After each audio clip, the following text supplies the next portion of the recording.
walang bagyo pero may paparating na bagong sistema. Babala ng Pag-asa sa posibleng low pressure area o LPA na magbumula sa silangan ng Pilipinas. Shoreline at easterlies sabay na nagpapalakas ng ulan sa silangan ng bansa. Amihan patuloy sa Luzon ngayong Enero. Bulkang Mayon, tuloy-tuloy ang paglabas ng laba kasabay ng makapal ng volcanic gases. Patuloy na ibinubuga mula sa bunganga ng Mayon. Magandang araw Pilipinas, ito ang Pilipinas Weather ngayon. Narito na ating update sa panahon ngayong araw ng Sabado, January 10, 2026. Kung bago ka lang sa ating channel, please like, share, and subscribe para lagi kayo updated sa panahon. Salamat sa iyong suporta. Mga kababayan, sa kabila ng walang bagyo na nasa loob ng Philippine Area of Responsibility sa kasalukuyan, nagbabala ang Pag-asa na may posibleng mabuo ng bagong low pressure system sa silangan ng bansa sa loob ng susunod na mga araw. Bagamat mababa hanggang katamtaman ang tsansa na ito ay maging ganap na bagyo, inaasahan pa rin ang pag-ulan at pag-ihip ng hangin, lalo na sa Eastern Mindanao, Eastern Visayas at posibleng Southern Luzon. Kung magpapatuloy ang kasalukuyang galaw ng mga weather system, nilinaw ng Pag-asa na hindi bagyo ang pangunahing banta, kundi ang tuloy-tuloy na ulan na dulot ng shoreline, amihan at easterlies na maaring magdulot ng pagbaha at landslide kahit walang pangalan na bagyo. Base sa Pag-asa Tropical Cyclone Threat Potential na inilabas kahapon, January 9, 2026, walang tropical cyclone-like vortex o TCLB sa loob ng Pag-asa Monitoring Domain o PMD at ng Philippine Area of Responsibility o PAR sa kasalukuyan. Ngunit may posibleng mabuo na TCLB sa silangan hanggang ng Tropical Cyclone Advisory Domain o TCAD. Ang umiiral na amihan, shoreline at easterlies pa rin ang magdidikta ng ulan at hangin sa bansa. Para sa ating weather forecast, mananatiling epektibo ang shoreline sa silangan ng Southern Luzon, amihan sa Luzon, easterly sa Visayas at Mindanao. Sa Bicol Region, Northern Samar, maulap na may kalat-kalat na ulan at isolated thunderstorm dulot ng shoreline. May flash flood at landslide na posibleng maging epekto nito. Sa Eastern Visayas, maulap na may ulan at thunderstorm. Dulot naman ng easterlies, moderate to heavy rain sa ilang oras. Sa Luzon, Metro Manila, Car, Cagayan Valley, maulap na may mahinang ulan, dulot naman ng hanging amihan. Minimal impact at malamig na mga hangin. Iba ang bahagi ng bansa, bahagyang maulap hanggang maulap na may panakanakang pag-ulan, dulot naman ng easterlies. Habang ang Tropical Cyclone Update patuloy na babala ng Pag-asa para sa ating threat potential sa week 1 mula January 9 hanggang January 15, 2026, walang tropical cyclone-like vortex sa loob ng Philippine Monitoring Domain at Philippine Area of Responsibility. Posibleng mabuo ang TCLB-1 o Tropical Cyclone-like Vortex 1 sa silangang hangganan ng Tropical Cyclone Advisory Domain o TCAD. Inaasahang galaw papasok ng Philippine Area of Responsibility o PAR patungong Eastern Mindanao hanggang Eastern Visayas. Ang tsansa ng pagiging bagyo ay mababa hanggang katamtaman. Mas malamang na low pressure area o LPA weak system kaysa ganap ng isang bagyo. Sa week 2 naman mula January 16 hanggang January 22, 2026, sabi doon sa Tropical Cyclone Potential Threat, ang TCLB-1 ay posibleng lumapit sa silangang bahagi ng Southern Luzon, habang ang Tropical Cyclone Development nito ay mababa hanggang katamtaman pa rin. Overall, ang Tropical Cyclone Threat Potential ay unlikely sa kabuuan ng forecast period. So mga kababayan, malinaw na sinasabi ng Pag-asa, hindi bagyo ang pangunahing banta sa ngayon. May binabatayang sistema sa silangan. Oo, pero mahina pa ang tsansa na maging ganap na bagyo. Ang mas dapat paghandaan ay tuloy-tuloy na ulan na dulot ng shoreline at easterlies na pwedeng magdulot ng pagbaha at landslide kahit walang pangalan ng bagyo. Ibig sabihin, huwag mataranta sa bagyo pero huwag ding maging kampante sa ulan. Kung sakali man magkaroon ng bagyo o mabubuo man ang low pressure area na ito ay magiging isang mababang tropical depression lamang o mahinang bagyo at ito'y papangalan na Bagyong Ada. So mga kababayan, inaasahan natin na hindi malakas na bagyo ang mabubuo kung sakali man sa mga susunod na linggo. Pero paalala, huwag pa rin tayo maging kampante dahil kahit walang bagyo, patuloy pa rin ang pag-uulan dulot ng amihan, ng shoreline at ng easterlies. Kaya patuloy tayo nagpapaalala para sa ating safety reminders, bantayan ang river level ng at landslide prone areas. Iwasan ang paglalayag sa malalakas na hangin at alon. Sundin ang pag-asa at ng LGU advisories at ihanda palagi ang emergency kit sa mga lugar na madalas bahain. Samantala, tatlong weather system pa rin ang sabay-sabay na nakakaapekto sa ating bansa. Ang shoreline, northeast monsoon o hanging amihan at ang easterlies na patuloy na nagpapalakas ng ulan sa silangan ng bansang Pilipinas. Shoreline na nakakaapekto sa silangang bahagi ng Southern Luzon habang northeast monsoon naman o hanging amihan ang patuloy sa karamihan ng Luzon at easterlies ang nakakaapekto sa Visayas at Mindanao.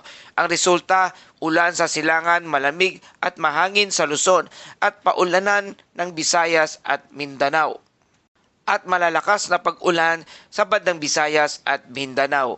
Narito ang ilang forecast weather sa ilang mga lugar. Sa Cagayan, Isabela, Quirino, Aurora, Quezon, Rizal, ang panahon ay maulap na may kalat-kalat na ulan at isolated thunderstorm. Dulot ito ng shoreline. Posibleng mayroong flash flood at landslide dahil sa katamtaman hanggang malalakas na pag-ulan sa mga lugar na yan. Sa Bicol Region, Eastern Visayas, Dinagat Island, Surigao del Norte, ang panahon ay maulap na may kalat-kalat na ulan at thunderstorm. Tulad ito ng easterlies at posibleng pagbaha at pagguho ng lupa sa mga lugar na yan. Sa Car at natitirang Cagayan Valley, Nueva Ecija at Bulacan, ang panahon ay maulap na mayroong mahihinang pag-ulan. Dulot naman ito ng hanging amihan. Walang masyadong malaking banta sa mga lugar na iyan. Sa Metro Manila, Ilocos Region at natitirang Central Luzon, ang panahon ay bahagyang maulap hanggang maulap na may isolated light rains. Dulot pa rin ito ng hanging amihan. Walang masyadong impact sa mga lugar na iyan. At sa natitirang bahagi ng bansa, ang panahon ay bahagyang maulap hanggang maulap na may panakanakang pag-ulan o thunderstorm. Dulot naman yan ng easterlies. Posibleng babala ng flash flood at matinding thunderstorm bandang hapon o gabi. Para sa ating hangin at karagatan, sa Northern Luzon at silangang Central Luzon, ang hangin ay katamtaman hanggang malakas na manggagaling sa northeast. Ang dagat ay moderate to rough seas na may alon na 2.5 hanggang 4.1 metro ang taas. Hindi inirekomenda ang paglalayag sa mga maliliit na sasakyang pangdagat. Sa natitirang bahagi ng Luzon at silangang Visayas, ang hangin ay katamtaman hanggang malakas na manggagaling sa east to northeast. Ang dagat ay maalon mula 1.5 hanggang 3.4 metro ang taas. Sa ibang bahagi ng bansa, ang hangin ay mahina hanggang katamtaman.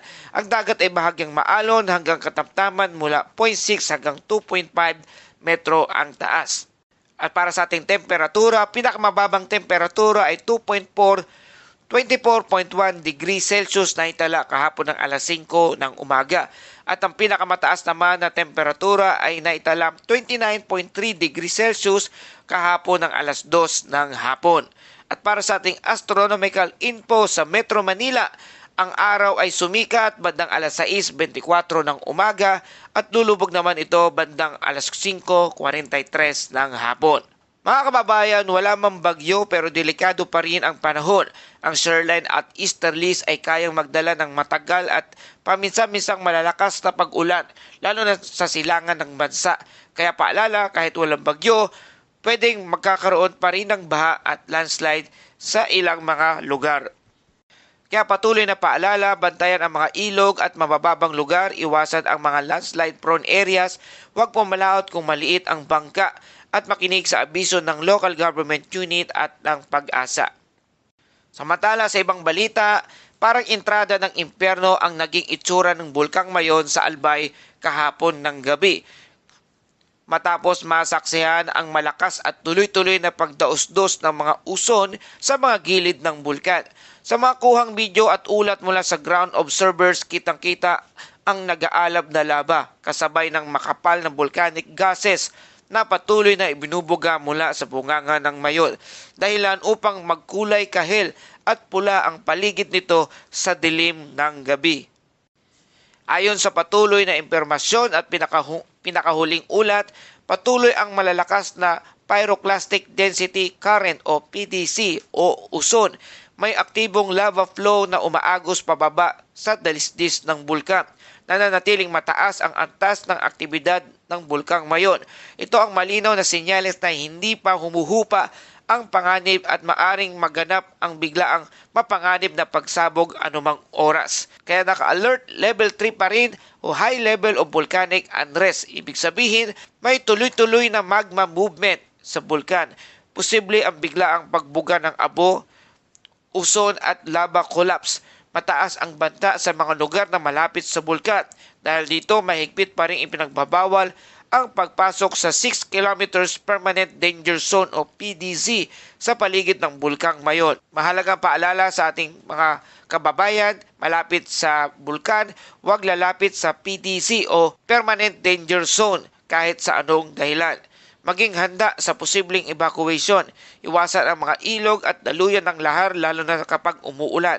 Sundin ang PHIVOLCS at LGU advisories. Mga kababayan, ang bulkang Mayon ay patuloy na nagpapaalala ng kanyang lakas. Sa gitna ng kagandahan nito, nariyan ang seryosong banta na hindi dapat baliwalain. Disiplina, kahandaan at pakikinig sa babala ang susi upang makaiwas sa trahedya. At ako naman tayo sa ating Bible verse of the day mula sa mga awit 97 verse 5 to 6. Itong mga kabundukan ay madaling nalulusaw sa presensya ni Yahweh, Diyos ng sandaigdigan. Sa langit ay nahahayag nga ang kanyang katuwiran, sa lupa ay makikita ang kanyang kadakilaan. Mga kababayan, sa gitna ng apoy ng bulkan at lakas ng kalikasan, ipinapaalala ng salita ng Diyos na siya ang higit na makapangyarihan. Kung nanginginig man ang lupa, manatili tayong matatag sa pananampalataya sapagkat ang Diyos ang may hawak ng lahat. Patuloy tayong kumapit at magtiwala sa higit na makapangyarihan sa lahat, ang may likha ng langit at lupa at ng mga kabundukan at ng kalikasan, ang ating Diyos amang nasa langit, ang ating Panginoong Hesus. Panginoon, Ikaw ang aming kanlungan at lakas sa gitna ng panganib. Patuloy mo kaming samahan sa aming pang-araw-araw na buhay at kaligtasan. Ito po ang dalangin sa pangalan ni Jesus. Amen. Mga kababayan, kung nagustuhan nyo ang ulat na ito, please like, share, and subscribe para lagi kayong updated sa panahon. Salamat sa iyong suporta. Ito ang Pilipinas Weather ngayon na lagi nagpapaalala, maghihanda, magiligtas, mag-alerto. Ingat tayong lahat.